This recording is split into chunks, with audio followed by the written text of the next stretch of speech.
Bonjour et merci de me rejoindre dans cette nouvelle vidéo de Mouvement littéraire.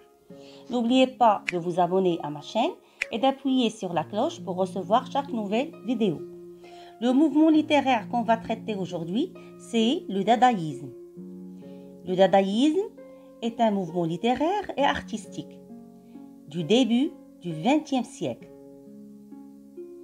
Le dadaïsme ou le dada est apparu au milieu de la Grande Guerre, alors c'est la Première Guerre mondiale, en 1916 à Zurich, en Suisse, s'opposant à l'expressionnisme et à l'art abstrait. Le terme dada ne veut rien dire. Il est choisi au hasard dans un dictionnaire Larousse par Tristan Tzara, écrivain, poète et essayiste, quitte la Roumanie pour la Suisse pour suivre ses études. Alors la Suisse qui est un pays neutre accueillant la jeunesse d'Europe, refusant la guerre. Alors il est le fondateur et surtout le penseur du dadaïsme, son chef de file et aussi l'inventeur du terme dada. Le 5 février 1916, au cabaret Voltaire, en Suisse. Tristan Tzara rencontre le deuxième fondateur du mouvement dada, c'est l'Allemand Hugo Ball, accompagné de sa femme Amy Henning, danseuse et chanteuse.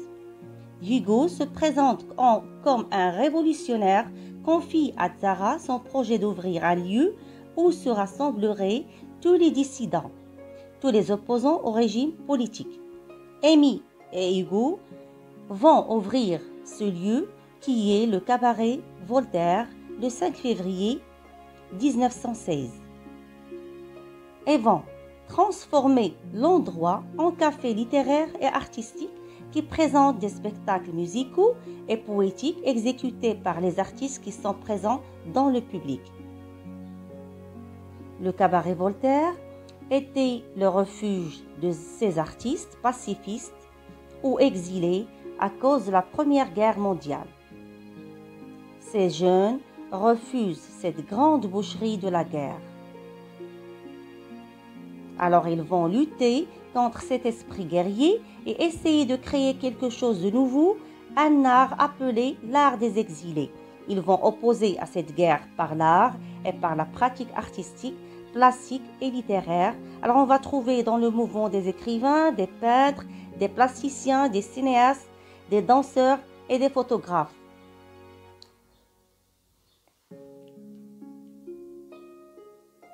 Le mouvement dada est né donc de la guerre.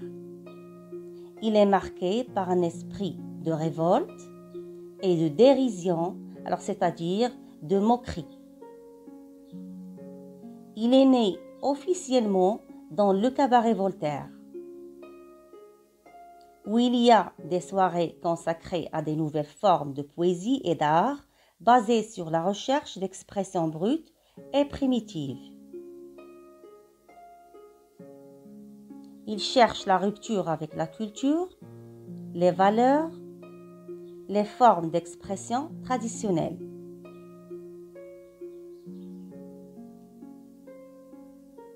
Et souhaite l'abolition de toute loi formelle et de toute règle. Alors l'artiste doit rendre dans son œuvre l'absurdité du monde. Il va créer des choses inacceptables par la raison. Alors on peut dire créer n'importe quoi. Alors il cherche à atteindre la plus grande liberté d'expression.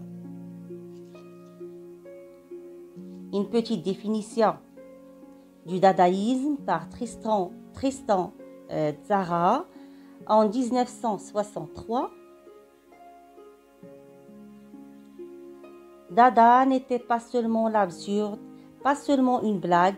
Dada était l'expression d'une très forte douleur des adolescents nés pendant la guerre de 1914. Ce que nous voulions, c'était faire table rase des valeurs en cours, mais au profit justement des valeurs humaines les plus hautes.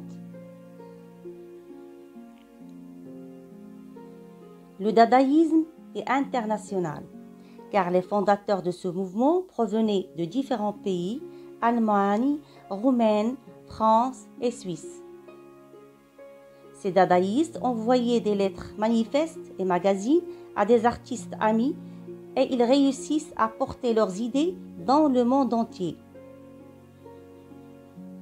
Ils contestaient les barbaries de la guerre à leur façon, avec non sens, humour et ironie, en utilisant les procédés suivants. Réemploi d'objets industriels, collage, attaque contre le conformisme. Prenons l'exemple du peintre et sculpteur Marcel Duchamp qui expose en 1917 à New York un urinoir en porcelaine sous l'intitulation Fontaine. Voilà quelques artistes dadaïstes, écrivains et poètes comme Tristan Tzara, Jean Moncourt, Hugo Ball, peintres comme Marcel Duchamp, Francis Picabia, photographe on a Man Ray, Raoul Haussmann, cinéastes comme Hans Richter, plasticien Anna Hoch, Marcel Duchamp, danseuses comme Amy Hennig, Sophie Taubert-Harp et sculpteurs comme Jean Arp et Max Ernst. Alors voilà quelques œuvres dadaïstes.